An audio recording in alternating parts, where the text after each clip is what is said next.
You're listening to the Mile You're In podcast. Everything running related from 100 meters to 100 miles. And now, here's your host, Phil Patterson Jr.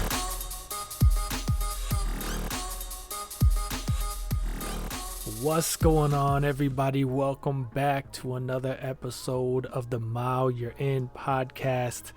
I'm back, as promised, staying consistent. Ethel's holding it down with the accountability, and let's get right into it. But first, as always, special shout outs to my 3 Patreon supporters, Becky, Francine, and Mr. Anonymous. You guys continue, as always, to show love through your donations, supporting the show, so I appreciate it. If you're interested in doing so, the link is in the show notes, or you can hit me up on social media and I can explain how it all works.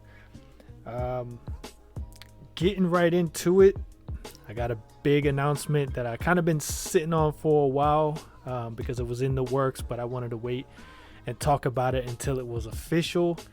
But on the 1st and 2nd of this month, I took a course with the Roadrunners Club of America, and then I took the exam, did my first aid and CPR and AED certifications, and I am now, as of yesterday, officially a certified distance running coach.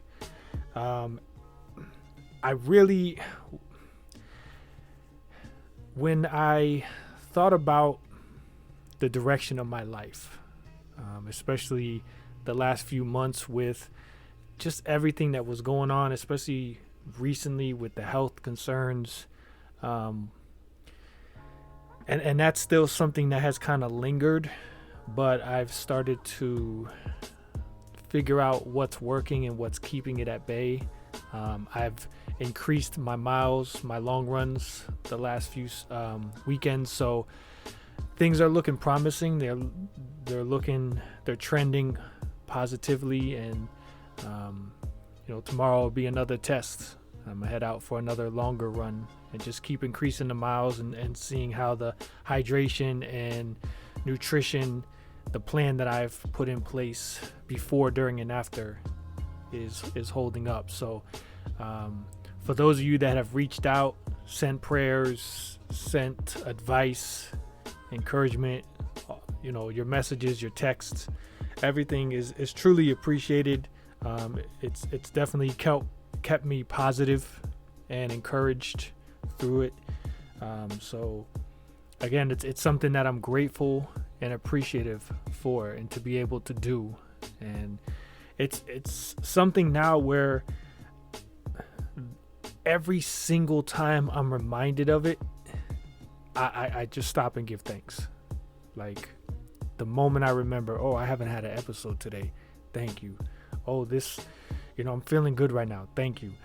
And I think that was a problem. We always wait until the bad comes and then we heal and recover from it to say thank you, or while we're going through that tribulation and that issue that we're struggling with, that's when we start to, when I get through this, no, we need to be proactive with our thanks and gratefulness for everything being okay. And there's so many good things happening in life that we shouldn't wait until something bad happens to be grateful for the good. So it's nice that I've gotten into that routine of remembering the good things more often, and not just when something bad happens. But being someone who's very musically and lyrically motivated, inspired, I know a lot of people, when they run, mainly for safety reasons, but just in general, a lot of people like to run without music. It's a chance for them to block out additional distractions and kind of just enjoy and live in the moment, or to get in their head and in their thoughts more and work things out. I'm able to do that with music, and music actually kind of enhances that for me. I'm always or almost always listening to music, whether driving, walking, running, at work. Music is a part of my life. And there were 2 lyrics in 2 separate songs recently that I heard that kind of inspired a lot of what's been going on lately. And one of them was from Lecrae, where he said, "Crooked sticks write straight lines." And one where Mace said, "It's not the pencil, it's how you write your name." And I kind of broke those down and really thought about it, right? Because a lot of times we look at the individual and we judge, we assume, we criticize, but we don't look at internally what they're capable of, whether physically, emotionally, financially, in any way, right? We just look at somebody and make a judgment, make an assumption, or we look at their past, we look at their bloodline, we look at their family history, we look at the trends. We tend to focus on the negatives and on the things in the past, and we don't look at the capabilities, right? I also saw a Steve Harvey quote where he was talking about he looks at every situation as an opportunity. Or not Steve Harvey, I'm sorry, Denzel Washington. I just realized. But Denzel was talking about every situation, or a lot of people will look at it as a problem. He was looking at it as an opportunity. How can I overcome this? How can I grow from this? How can I get better? What can I learn from this? And when I broke the 2 down, right? Crooked sticks, right? Straight lines. Think about it, right? Like how many I know nowadays everything is technology, so the kids don't play outside like we used to. You know, us like 36 and older. If you were born in the 80s, you went outside and you played more, and you got those bumps and bruises and broke bones more often, and drank from the water hose and things like that, right? So for me, it was like, it's true, right? We would go and we would break sticks, break branches off the trees, and draw on the dirt and things, and you never said, "Oh, I need to go find the perfectly straight tree branch or twig." No. I mean, if you really think about it too, sometimes we would do it with rocks, right? You find a stone or a pebble or something, and you use that to write whatever you wanted in the sand or in the dirt. You didn't look for something that was perfectly straight and perfectly sharpened and just looked perfect. You grabbed whatever you could find because it could be used in the way that you want it to be. And it's the same thing with the Mace lyric, that it's not the pencil, it's how you write your name. You could take the ugliest and most beat up pencil or pen, and the ink and the lead may even be fading, but it's how you use it, what you do with it, right? You see all these videos on TikTok and YouTube and stuff where these artists are just using their fingers and finger painting and doing some incredible stuff. And you would think, oh, you need the finest oil paints and acrylic paints or oil paints or paint brushes and all these utensils, and you could just take your fingers and maybe some crumpled up newspaper and make beautiful artwork. And I think that's what really inspired me. I had talked about a year and a half ago about trying to get certified in IT because I had did that before, and that was something that I really enjoyed doing, and I wanted to make a career out of it, and things were just not working out the way I wanted them to. And then again, other things in life happen and obstacles get placed in your way, and you start to question, is this what I'm supposed to do? Is this where I'm supposed to be? Is this where I'm supposed to be going? Or is this even the right time? Maybe it is the right thing, but not the right time. And just with everything going on, I want to say since probably 2014, because I started running in 2013. And within the year of me running, as people started to notice, okay, this is something Phil's really serious about. He's doing this every day. Because there were times where I was doing 40 to 50 days in a row of running, no breaks, just every day. So if you were on my social media feeds, you were seeing running every single day. And it started to initiate conversation with people and friends, asking questions, asking for tips and advice and suggestions, and whether it was footwear or hydration or nutrition or running plans and things like that. And every once in a while somebody would drop that nugget, right?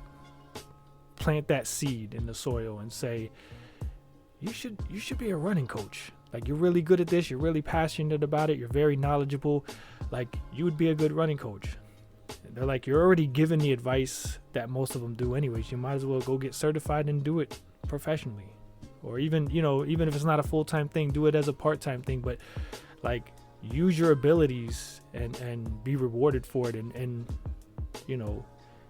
many ways, not just financially, but other ways. And I had thought about it. There was, again, I didn't feel led to do it. And it wasn't until recently I was just, again, I would hear these songs and hear these lyrics and see these videos, and it finally hit me. It was like, this is the time. And it all worked out. Like, the class was available, finances were available, I was able to get the time off. Just everything fell in place. Everything aligned perfectly to make this happen. And it was kind of like, this is your purpose. This is how you should be used. And I think that's one thing we all search for in our lives is, what is my purpose? What am I supposed to do here? How am I supposed to be used to help others, to bless others, to make a difference in this world? And again, it was one of those things where, because I was watching a lot of Denzel Washington quotes the other day. If you saw my most recent videos that I posted on social media, it had a Denzel quote. I was looking for a Denzel quote because I know he says a lot of like very inspirational and deep things. So I was just watching all of these, trying to find the one I wanted to use. And it was talking about what you do now makes a difference even after you're gone, right? What legacy or difference will occur while you're gone. And that's something that kind of inspired me with this journey, right? So obviously, yes, becoming a running coach is somewhat financially motivated. This economy is tough, and it doesn't look like it's going to get any easier. So these days if you're on your own, you got to find a way to make it a little bit easier. So you see everybody out there, especially since COVID, like there's so many businesses started, so many entrepreneurs, got active and started putting action to their ideas.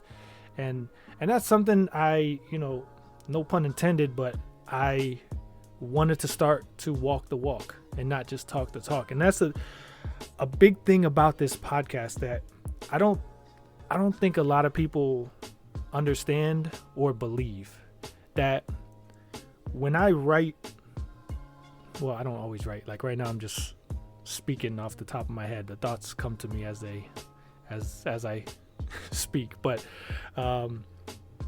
whether I kind of write down some things I want to talk about in advance, or I just get on here and I know the main thing I want to talk about and go with the flow, I do these episodes for everyone, including myself, holding myself accountable. Because if you speak it like Ethel's been doing, she's been holding me accountable, right? If you tell people things that you want to do and you find those accountability partners, they are going to help you and motivate you and push you and hold you to your word. And that's, some of you again may know from this, we're talking now like 2010 to 2013. It's kind of like the joke I made. I went from one art to another. I went from rapping to running. So I used to make music. And if you're really interested in hearing it, it's still on the internet. So hit me up. I could send you the link and, be easy on me. Okay. It was like running. It was a hobby. Okay. I didn't take it like to the extreme seriousness of trying to get a record deal or anything. It was more like, how could I use music to help other people and bless other people? Okay. So don't come at me if you don't like it, but, even then, right? Like at first I was writing music, that I wasn't happy with. I was saying things that I didn't do or I wasn't going to do. I just was saying things that I thought people wanted to hear and I thought people would like, and that would make it trend and go viral and get me noticed. But when I would go to play it for certain people, they would make comments like, this don't sound like you though. Like the lyrics are nice, the beat is nice, the flow is nice, like the quality is nice, but that's not you. Like, I know you. This isn't you. This isn't the guy I know. And some of the other ones would come at me and say, hey, look, man, like, I like this and I'd love to listen to it, but I can't play this around my kids. Like, it's like, I can't. So it kind of held me accountable. Like, what difference am I making? What kind of impact am I making? What kind of influence am I having on others? And I changed my style, and it gained me fans and it lost me fans. But at the end of the day, I felt happier and I felt better about what I was doing. And that's what really matters. Like, you have to be able to look at yourself in the mirror and say, I'm happy with what I see. I'm happy with what I hear. I'm happy with what's occurring because of what I'm doing, right? If you feel guilty about it, then that's a sign. That's your soul speaking to you that this ain't right.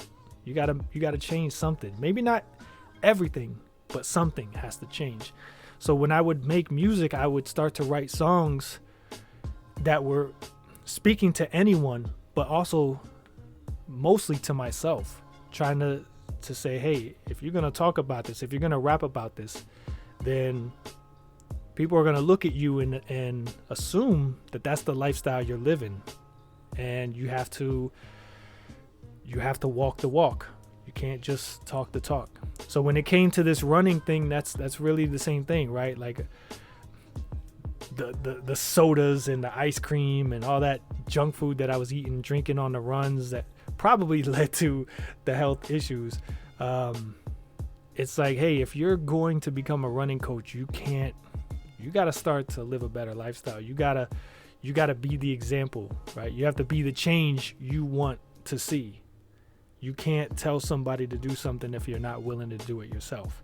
And that's really what inspired this. Is I've seen people that have gotten coaches and the results were just amazing, incredible, right? And they're not always like instantaneously, or instantaneous. I might have used the wrong word there. So anyways, back on track here before I fall down that rabbit hole, is whether it's instant change or something, again, with baby steps, and you see the improvement week over week or month over month, there's improvement there because now you're getting proper advice and proper suggestions. Sometimes we're not willing to push ourselves and see what we are capable of. And that's another thing. Like last night, like every once in a while I'll get on social media and I'll do some searches and find people that are looking for podcast suggestions, and I'll reach out to them and say, hey, here's one you might enjoy, or here's an episode you might enjoy. And I shared my most recent episode with a bunch of those people, and someone came at me. And actually, you know what? And I'm not even going to edit this. I'm going to pull this up right now while I'm still recording. They made a comment to me. They replied, and that's another thing. Like, I still call it Twitter. I still call them tweets. I don't know about this whole X. What are they called now? X's? Like, what do you call when you post on X? Is it? Anyways, so their comment was, because I was talking about how Rachel was talking. She doesn't use it as an excuse as she trains for her 100+ mile races and adventures, whatever. And this person, I do not find this inspiring, but rather to be hell on earth. And that's the thing, right? The old me, their friends, and so on. And next thing you know, you got people coming at you like, you know, who are you? Who are you to say this, right? So I say that reasons to not take that next step. And I was watching people accomplish things around me because they were willing to take that step and become a little uncomfortable, and for a positive reason and to make things easier on you down the road. Then you got to go through that little bit of struggle, right? And as I thought of, like, as I was going through if I didn't have a coach, which I've never had a coach, I wouldn't do these workouts. It would have pushed me, and then I would have seen and reaped the benefits from it, right? So you see these financial coaches, these life coaches, these sports coaches, athletic coaches, whatever you want to call them. There's different coaches in different areas of your life for a reason, because a lot of times we say we want to do something, but we don't do it. And we need somebody to push us that little bit to get us going, and then help us with advice along the journey, because we don't know everything. There's a great saying, you don't know what you don't know. And it's true, because people would tell me, oh, you should be a run coach. And I was like, I don't know the first thing about writing a plan. I don't know all the possible workouts that are available. Obviously, I don't eat and drink very well, so I wouldn't be able to tell you the right amount of this you should consume on these type of runs during this type of weather, et cetera, et cetera, et cetera. I knew a lot about running shoes and insoles and gear and things like that from working at a specialty run store. And I knew about hydration and nutrition items, but again, I didn't know like the more detailed breakdowns of these things. So you either go and blindly start leading the blind, or you go and educate yourself and improve your skills and your knowledge so that you could better help somebody. And I think that's another thing, is you see a lot of these social media influencers or podcast hosts that they now, because of the availability through social media, they just say things without research and knowledge or education, and for whatever reason people follow what they say. And you have to be careful of that, because you can be given the wrong excuse, or not excuse, but you could be given the wrong advice, and you could also make mistakes in the sense that we're all different, right? What works, again, I've talked about this so many times, what works for one person is not going to work for everybody else. And that's the beauty in us being different, right? There are people that love running but don't want to be a run coach. There are people that love running but don't want to be a part of a run club. There are people that love running but don't want to do races, right? So you find what you're passionate about, and you find what goals you have, what inspires you, maybe what you've even thought about, and then you make your plans based on that. You don't have to look at a lot of times with social media, we look at what others are doing and we become jealous or discouraged, and it ends up having the negative effect on us. And that's one thing with, although now I'm more active on social media because of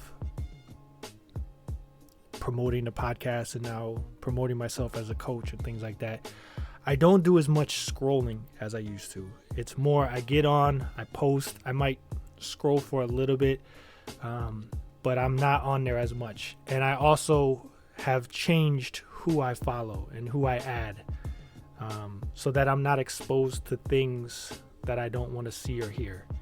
And if one of them happen to slip through the cracks, I filter that out to make sure it doesn't happen again. Or the moment I see it, I quickly switch it off. I don't allow myself to stay and indulge in that and let it consume me. I move on. And that's a big thing. Again, I've talked about the people in your life, what kind of impact that they make. Are they complimenting or confusing? Are they batteries or are they vacuums? I feel like this episode, I'm tying in so many different episodes. It's just right now, there's, again, so much negativity. And unfortunately, you're probably going to see more of it as we approach the election and things like that. So you really have to be careful about what you consume, who's around you, what kind of impact they have on you, but also what kind of impact you're having on them. And I want to just circle back to the main reason I'm doing this episode, where I've had so many different dreams and goals, things that I would see somebody do something, whether on social media or a coworker or another runner or a friend, family member, and go, man, I want to do that too. And then I would start doing it and realize, nah, I don't like this. I don't want to do that. And that would keep happening, one thing after another. Or somebody would tell you, oh, you're really good at this, you should do that. And then I just start looking into it and doing it, and then realize, I don't want to do that either. Sometimes we're influenced to do the wrong things, right? We think about, again, going back to the us 80s babies, remember the whole DARE thing in school. Everything was not to do drugs. We were encouraged by Boys to Men, right? You had the posters on the wall. I know y'all remember what I'm talking about too, especially in elementary school. Them Boys to Men DARE commercials or posters, whatever it was.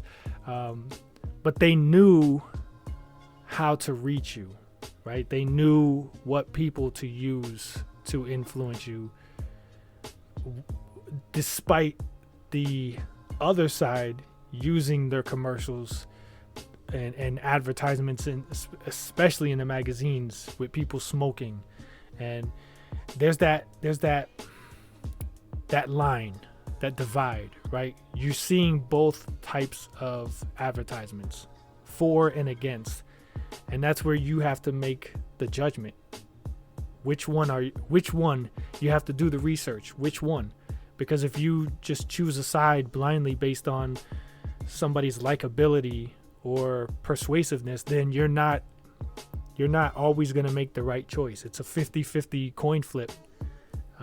Thankfully, in most cases, if you make the wrong decision, you have time to notice it and change that, but sometimes you don't. And again, I look at first impressions. A lot of people will listen to an episode and may never listen to another one, but that's their first impression of me, right? What kind of impression do I give? What are they going to think about me when they see one of my TikTok videos?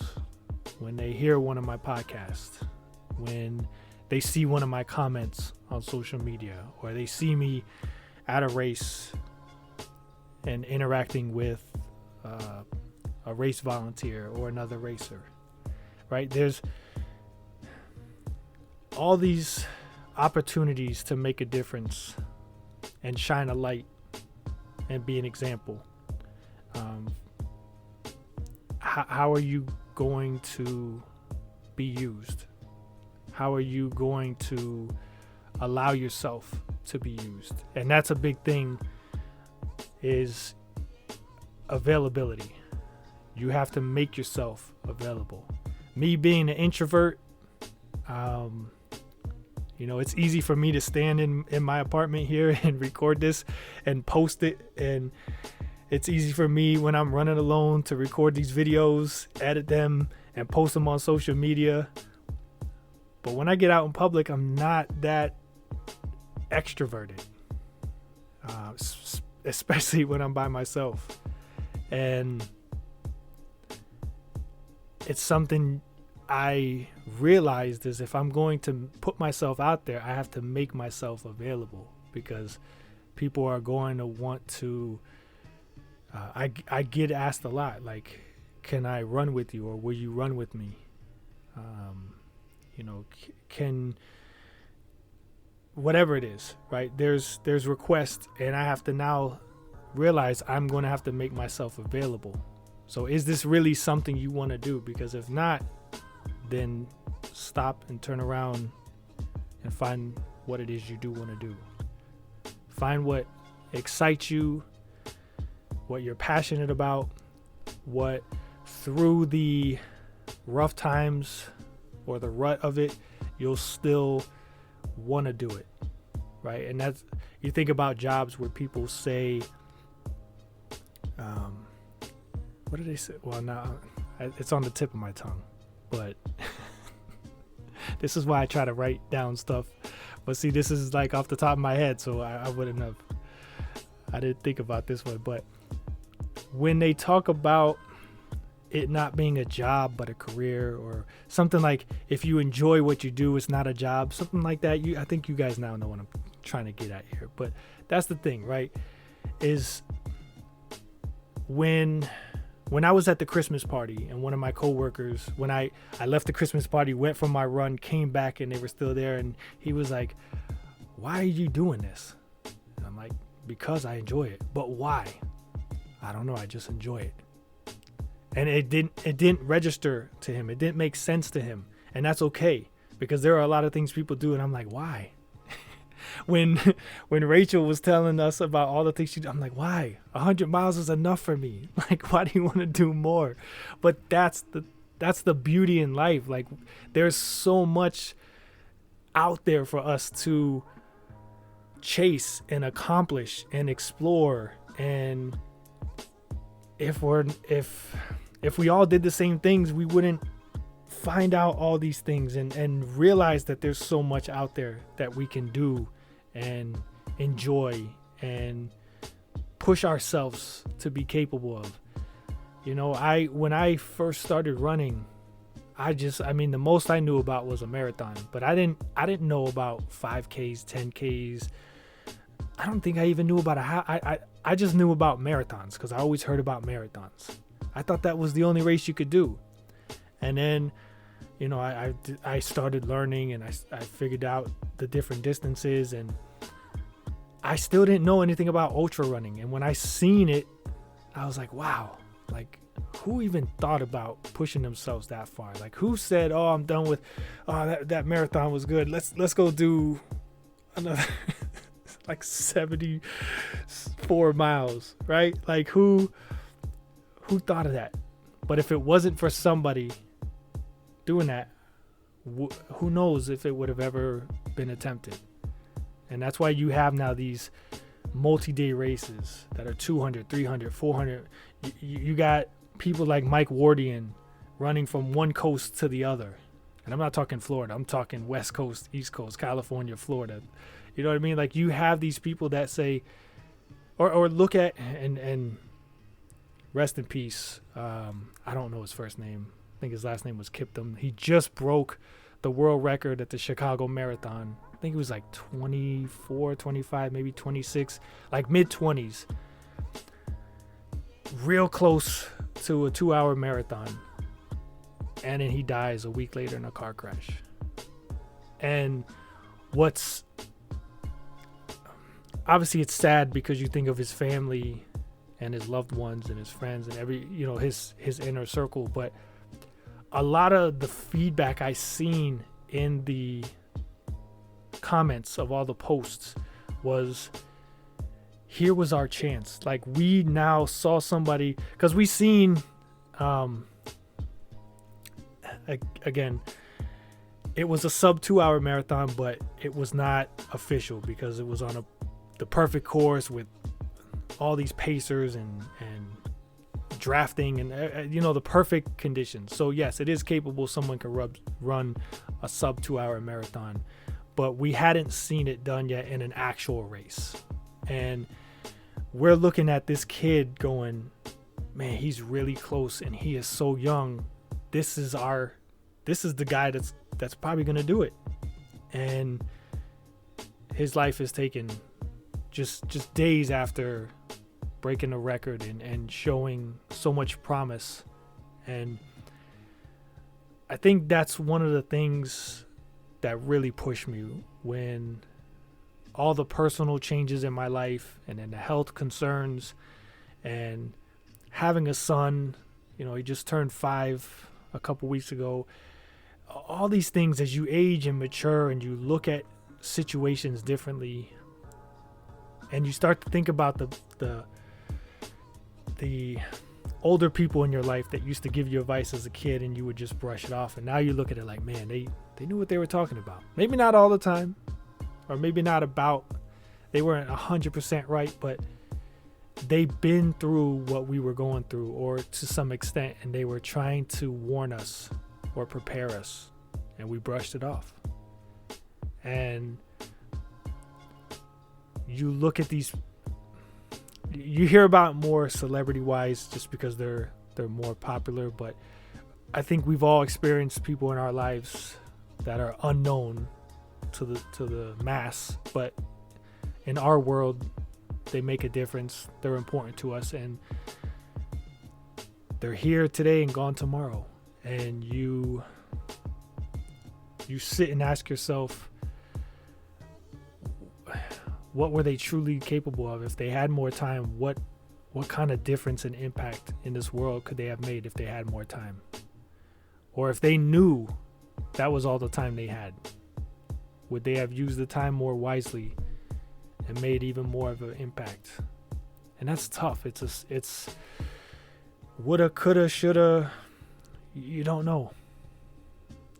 It sounds so cliche, but I could literally die while recording this podcast. Let's be honest. It's possible. And that's what's scary is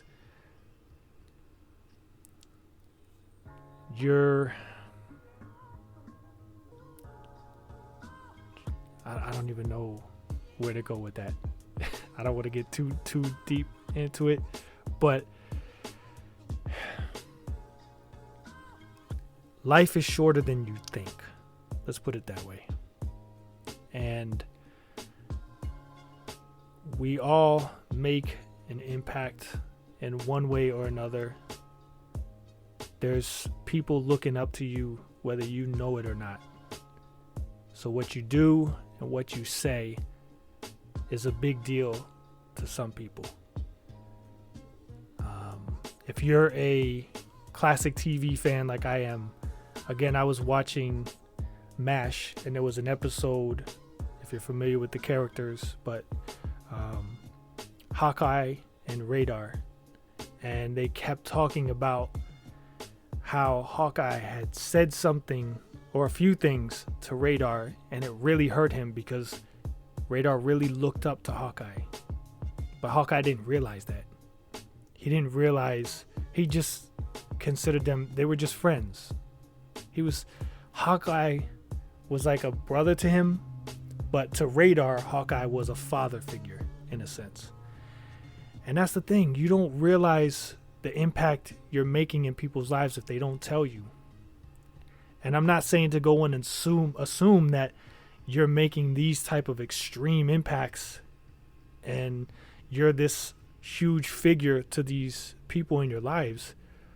But I guarantee you, secretly, privately, behind closed doors, there's at least one